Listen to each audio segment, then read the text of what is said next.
do you catch yourself overthinking the simplest things? You start out with something tiny, choosing a sandwich, replying to a message, deciding whether to leave the house now or in 5 minutes.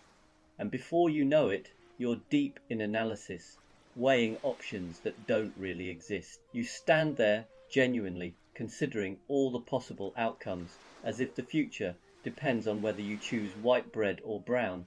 And at some point you catch yourself. There's a brief pause, a moment of clarity, and you realize you've spent far longer thinking about the thing than it would have taken to just do it. That's usually when the laugh arrives. Not a big laugh, more of a quiet, private one. The kind that says, "Ah, I see what's happening here." You're not annoyed, you're not frustrated. You're just mildly amused by your own mind, wandering off with confidence and absolutely no sense of proportion. And the nice thing is, once you notice it, the spell breaks, the decision becomes easy again. You choose something, anything, and the world continues exactly as it did before. Nothing collapses, no one complains, the moment passes. So when you catch yourself overthinking the small stuff, it's worth smiling at it, because that little laugh isn't giving up, it's understanding. And sometimes that's all you really need to move on, quietly and comfortably, with the day unfolding just fine.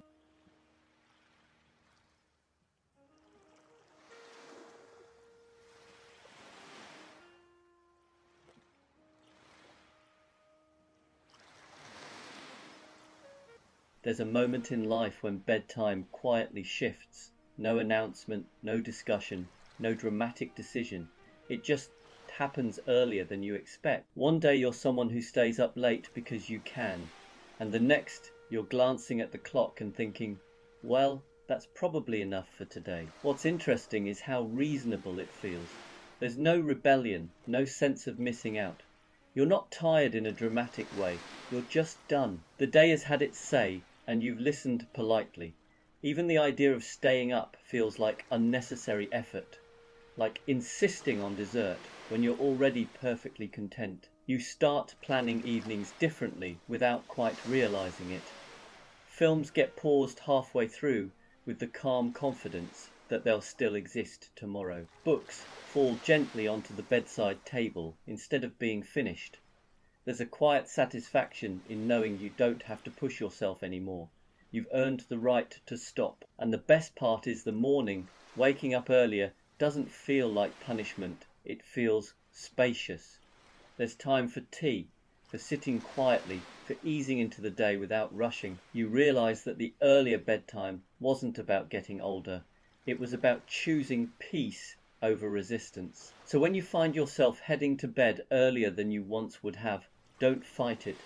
You're not missing anything. You're simply listening to a quieter rhythm. Now, and honestly, it's a rather pleasant one to fall asleep to.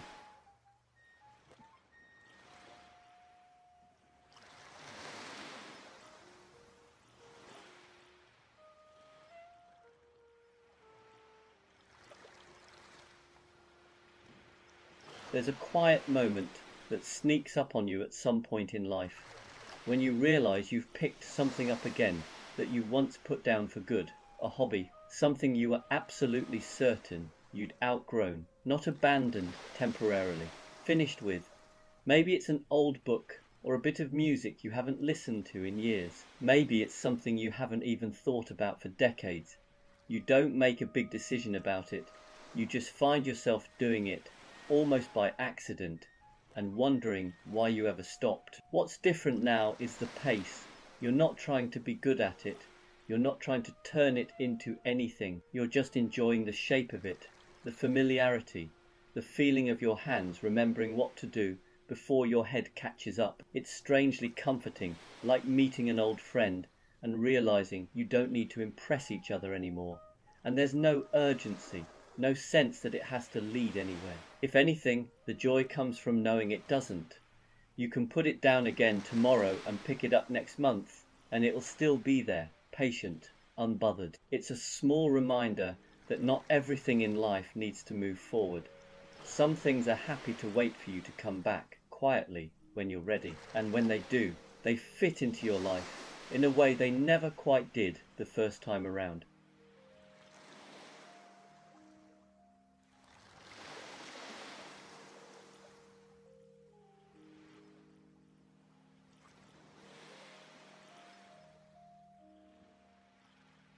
Weekends used to arrive with a bit of drama. There was anticipation, plans, a sense that something had to happen. At some point, though, the rhythm changes quietly, without announcement, and weekends become something else entirely. You still notice Friday, of course, but instead of excitement, it's more like relief, a gentle exhale.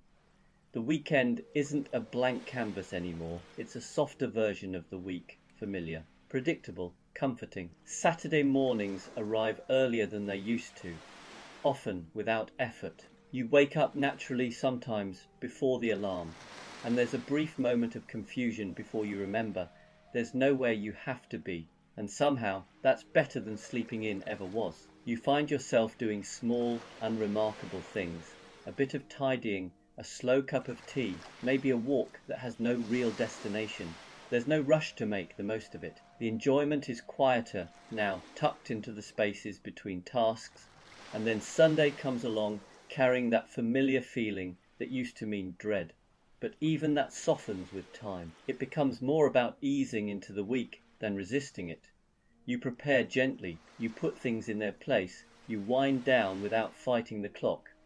Nothing about weekends is worse. They're just different, less loud, less ambitious, more forgiving. And somewhere along the way, you realize this new rhythm suits you perfectly. It's not about escaping life anymore. It's about settling comfortably into it.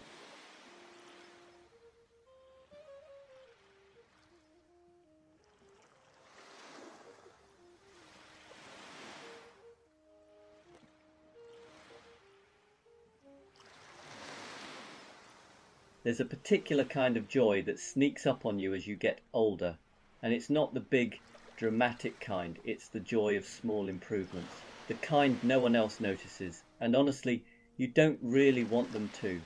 It's things like finally fixing a cupboard door that's been slightly off for years. Nothing dramatic changes. The kitchen looks the same, but every time you open it, there's a tiny moment of satisfaction, a quiet sense that the world is, at least in this one small corner, behaving itself, or replacing something that was technically working, but only just a kettle that took too long, a light bulb that flickered, a drawer that needed a very specific jiggle. Once it's sorted, life doesn't get better in a noticeable way. It just gets smoother, and that smoothness starts to matter.